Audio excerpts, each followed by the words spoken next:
గత 5 రోజులుగా విజయవాడలో విలయతాండవం, వరదల విలయతాండవం చూస్తూ ఉన్నాం. విజయవాడ ఒకటే కాదు, గుంటూరు జిల్లా, బాపట్ల జిల్లా, ఆ పరిసర ప్రాంతాలన్నీ కూడా ప్రజలు ఎంత ఇబ్బందులు పడుతున్నారో చూస్తూ ఉన్నాం.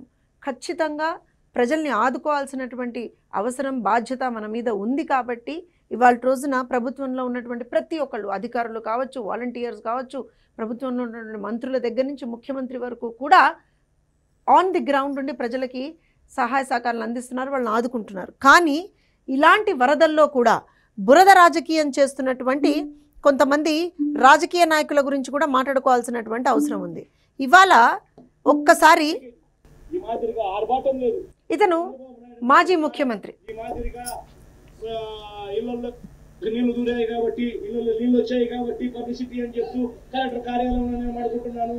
రాత్రి 2 గంటలకు ప్రెస్ మీట్, రాత్రి 3 గంటలకు ప్రెస్ మీట్, ఎందుకంటే నిద్ర రాదు కాబట్టి. అవును, నిజమే. చంద్రబాబు నాయుడు గారికి నిద్ర పట్టదు. ప్రజలు ఇబ్బందుల్లో ఉంటే చంద్రబాబు నాయుడు గారికి నిద్ర పట్టదు. అందుకే మొదటి రోజు నుంచి, అంటే ఇవాళకి ఇప్పటికీ ఒక 75-76 గంటలయ్యాయి.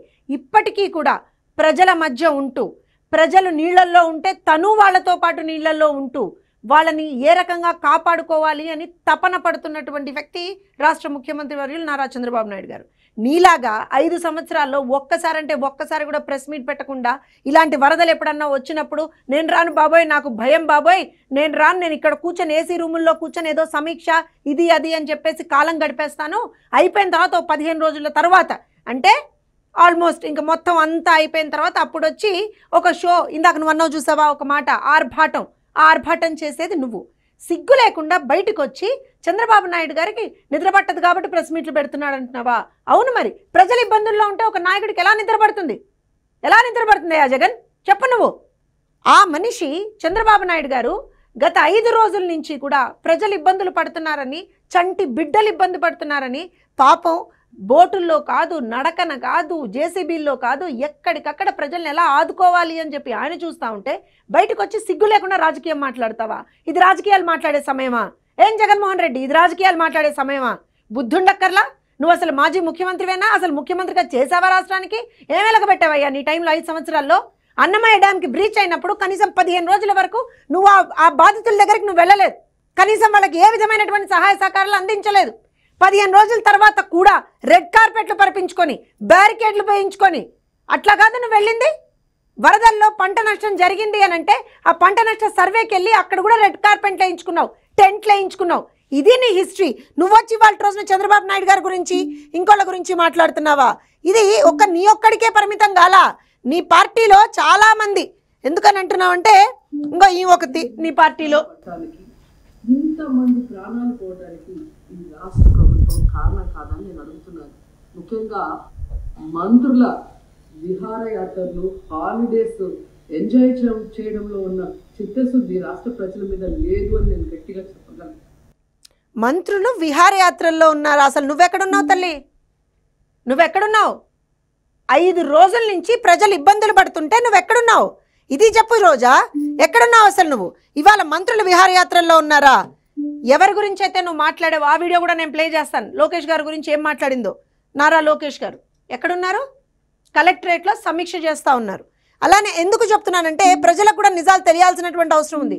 ఈ బుద్ధి లేని సన్నాసులు బయటకు వచ్చి 24 గంటలు ఏమంటారంటే విషం చిమ్ముతాం అయిపోయింది అని అనుకుంటే కాదు.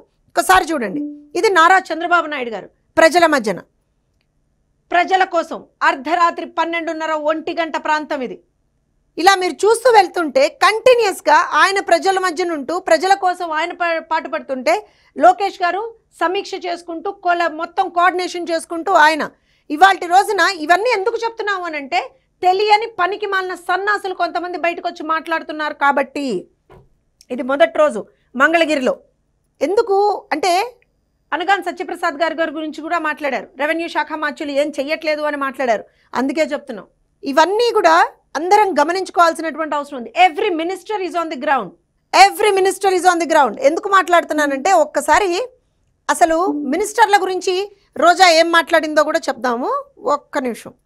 ఇక ఆ కాన్స్టిట్యున్సీ మంగళగిరి గురించి రాష్ట్ర మంత్రి లోకేష్ గారు మొత్తం మునిగిపోయి మంగళగిరి, విజయవాడ అల్లల్లాడిపోతుంటే ఆయన హైదరాబాద్లో ఎంజాయ్ చేస్తున్నారు. ఇక హోంమంత్రి గారు తెలిసిన సంగతి. హైదరాబాద్లో నారా లోకేష్ గారు ఉన్నారా? అసలు వీళ్ళకి కళ్ళు ఉన్నాయో లేకపోతే కళ్ళు పోయాయో ఏమైందో నాకైతే అర్థం కావట్లేదు. లోకేష్ గారు ఎక్కడున్నారు? రోజా, లోకేష్ గారు ఎక్కడున్నారు? అసలు నువ్వెక్కడున్నావు? ఇది చెప్పు ముందర. నువ్వెక్కడున్నావు? లోకేష్ గారు ఎక్కడున్నారు? ఆన్ గ్రౌండ్ ఉన్నారు. ఇంకా మీకు ప్యూర్గా చెప్పాలి అని అంటే ఇవాళ పొద్దున్న కూడా ఏదైతే మీరు చేసినటువంటి శాండ్ మాఫియా ఏదైతే ఉందో, మీరేదైతే వదిలేశారో ఆ బుడమేరకు సంబంధించినటువంటి ఏరియాలోకి వెళ్ళి గండి ఏదైతే పూజించాలో దానికి సంబంధించినటువంటి ఏరియాలో లోకేష్ గారు ఉన్నారు. నువ్వెక్కడున్నావు అమ్మ రోజా? ఏం చేస్తున్నావు నువ్వు? కనీసం నువ్వు మాజీ మంత్రివే కదా, కనీసం ఎక్కడైనా సరే ఒక్కసారి ఎక్కడన్నా సరే ఏ ఏరియా కన్నా వచ్చి ఇలా ఎలా అయితే మా మంత్రులు, మా ముఖ్యమంత్రి వర్యులు, ప్రజల నాయకులు, వీళ్ళందరూ గ్రౌండ్లో ఉన్నారా? నువ్వు ఉన్నావా? లేదా నీ పార్టీకి సంబంధించినటువంటి ఎవరన్నా ఉన్నారా? ఇవన్నీ ఎందుకు చెప్పాల్సి వస్తుంది అని అంటే వీళ్ళకి అసలు బుద్ధి జ్ఞానం ఉండి మాట్లాడతారో లేక మాట్లాడతారో అర్థం కావట్లేదు. దురదృష్టం ఏంటంటే ఈ రాష్ట్ర ముఖ్యమంత్రి నుంచి మంత్రుల వరకు ఎప్పుడు ఫ్రైడే వస్తుందా, ఎప్పుడు హైదరాబాద్కి వెళ్దామా, లేదా ఎప్పుడు విహారయాత్రలకు వెళ్దామా అని ప్లాన్ చేసుకోవడంలోనే చిత్తశుద్ధిగా ఉన్నారనేది ఈ 5 రోజులు మీరు చూస్తే మీకే అర్థమవుతుంది. 5 రోజులు ఎప్పుడు హైదరాబాద్ వెళ్దాం అనుకున్నారు? 5 రోజులు. ఇవన్నీ నేను మీకు ఎందుకు చూపిస్తున్నానంటే ఇవి మా మంత్రులు. ఒక్కసారి ప్రజలందరూ కూడా వాళ్ళకి సంబంధించినటువంటి అబద్ధాలని మనం కూడా ఏ రకంగా నమ్ముతాం, అసలు వాళ్ళని నిజంగా మనుషులైన వాళ్ళు, అసలు సభ్య సమాజంలో వాళ్ళకు ఉండేటువంటి ఒక అర్హత ఉందా అనేటువంటిది కూడా మనందరం మాట్లాడుకోవాలి. ఇవన్నీ కూడా వీళ్ళందరూ మంత్రులు, కూటమి ప్రభుత్వంలో మంత్రులు. సవితమ్మ ఎక్కడున్నారు అని అడుగుతున్నారు. వీళ్ళందరూ ఆన్ గ్రౌండ్ ఉన్నారు. ఇంకొకటి, ఎక్కడా కూడా ఎవరికి కూడా ఏ విధమైనటువంటి సహాయ సహకారాలు అందట్లేదు, తినుబండారాలు ఏమీ అందట్లేదు, వాళ్ళకి ఫుడ్ మెటీరియల్ సరిగ్గా రావట్లేదు, రిలీఫ్ మెటీరియల్ ఏది సరిగ్గా లేదు అని కూడా చెప్తున్నారు. ఇది అధికారుల పర్యవేక్షణలో ప్రతి ఒక్క ఇంటికి కూడా ఇచ్చేటువంటి కమోడిటీస్ ఇంక్లూడింగ్ ది వెజిటబుల్స్. ఇందాక ఒక మాట మాట్లాడుతూ జగన్మోహన్ రెడ్డి గారు అసలు ఎవరికి ఏమీ అందట్లేదు అన్నారు. కేవలం నిన్న ఒక్క రోజునే 9 లక్షల పైచిలుకు ఫుడ్ ప్యాకెట్స్ డిస్ట్రిబ్యూషన్ అనేటువంటిది నిన్న ఒక్క రోజునే జరిగింది. కొన్ని లక్షల వాటర్ ప్యాకెట్స్, కొన్ని లక్షల మిల్క్ ప్యాకెట్స్. ఇది ఎవరో ఒకళ్ళో ఇద్దరో చేయడం అని కాదు, మొత్తం అందరూ సంబంధించినటువంటి ప్రతి ఒక్కళ్ళు, అటు సిటిజన్స్ దగ్గర నుంచి, అధికారుల దగ్గర నుంచి, మంత్రుల దగ్గర నుంచి, సాక్షాత్తు ముఖ్యమంత్రి వరకు కూడా ప్రతి ఒక్కళ్ళు ఆన్ గ్రౌండ్ ఉండి చేస్తున్నటువంటి పనులు ఇవన్నీ కూడా. మీరు ఎక్కడో ఏసీ రూముల్లో కూర్చుని ఒక్కొక్కళ్ళు కూడా ఇవాళ రోజున విషం చిమ్ముతారా? సిగ్గనిపించట్లేదా? ప్రతిపక్షంలో ఉన్నప్పుడు మేము కూడా ఇలాంటి పరిస్థితులు వచ్చినప్పుడు ఆన్ గ్రౌండ్ మేమే, ఎందుకంటే మీరు ఏ రోజున రాలేదు. అధికార పక్షంలో ఉన్నా మీరు ఏమంటారు అని అంటే మీకు సంబంధించినటువంటి ప్రోగ్రామ్స్ చేసుకున్నారు, కానీ ఏ రోజున ప్రజల దగ్గరికి రాలేదు. ఇవాళ మాజీ ముఖ్యమంత్రి, ఆనాటి ముఖ్యమంత్రి జగన్మోహన్ రెడ్డి వరదలు వచ్చినప్పుడు ఎక్కడున్నాడు, ఏం చేశాడు ఒక్కసారి గుర్తెచ్చుకో రోజా. సాక్షాత్తు నువ్వే టూరిజం శాఖ మంత్రిగా ఉన్నావు. అప్పుడు వరదలు వచ్చాయి, వర్షాలు వస్తున్నాయి, ప్రజలు ఇబ్బందులు పడుతున్నారంటే గొడుగేసుకొని ఆ వరదల్లో, ఆ వర్షాల్లో డాన్సులు చేస్తూ రీల్స్ పెట్టావు నువ్వు. ఇవాళ నువ్వు మాట్లాడతావా? చంద్రబాబు నాయుడు గారి గురించి నువ్వు మాట్లాడతావా? చంద్రబాబు నాయుడు గారు వయసు అయిపోయింది, ఆయన ఏం పని చేయట్లేదు అని మాట్లాడతావా? 75-76 గంటల నుంచి ఆయన on ground with the people ఉన్నారు. నిద్రపోకుండా, తిండి తినకుండా ప్రజలకి ఏ రకంగా నేను హెల్ప్ చేయాలి, వాళ్ళని ఎలా ఆదుకోవాలి అని చెప్పి ఆయన ఆలోచిస్తూ ఉన్నారు. మీరెక్కడున్నారు? అసలు నువ్వెక్కడున్నావు రోజా? రూపాయి సహాయ సహకారాలు నువ్వు అందించలేకపోయావు. అంత సంపాదించుకున్నావే, బెంజ్ కార్లు కొనుక్కున్నావు, విపరీతమైనటువంటి ఆస్తులు కూడబెట్టుకున్నావు. ఇవాళ రోజున అంత బాధ వచ్చేస్తుంది కదా నీకు. విజయవాడ ప్రజలకు ఏదో చేయట్లేదు, ఎవరు ఏం చేయట్లేదు అని మాట్లాడుతున్నావు కదా. మరి నీ బ్యాంక్ అకౌంట్లలోంచి ఏమన్నా వీలైతే ఒక రూపాయి తీసివు, ప్రజలకు చూస్తాం. ఇలానే నిన్నటి వరకు మీ పార్టీ అధినేత జగన్మోహన్ రెడ్డి ఏ రోజున ఒక పిల్లికి బిచ్చమైనటువంటి మహానుభావుడు, ఒక్క రూపాయి ఏ రోజున తీయలేదు. ఎప్పుడైతే విపరీతమైనటువంటి ఒక ప్రెషర్ బిల్డప్ అయిందో, చంద్రబాబు నాయుడు గారు ఆన్ గ్రౌండ్ ఉన్నారు, తెలుగుదేశం పార్టీ విపరీతమైనటువంటి పని చేసేస్తుంది, కూటమి ప్రభుత్వం బ్రహ్మాండంగా పనిచేసేస్తుంది అని చెప్పి ప్రజలు ఎక్కడ తన్ని తగలేస్తారో అని చెప్పి నిన్నేదో ఒక ఆర్థిక సహాయం అనేటువంటిది ఒకటేదో అనౌన్స్ చేశాడు. కానీ దాన్ని ఎట్లా ఇస్తాడో తెలియదు, ఎవరికి ఇస్తాడో తెలియదు, ఏం చేస్తాడో తెలియదు, అసలు ఇస్తాడో లేదో తెలియదు.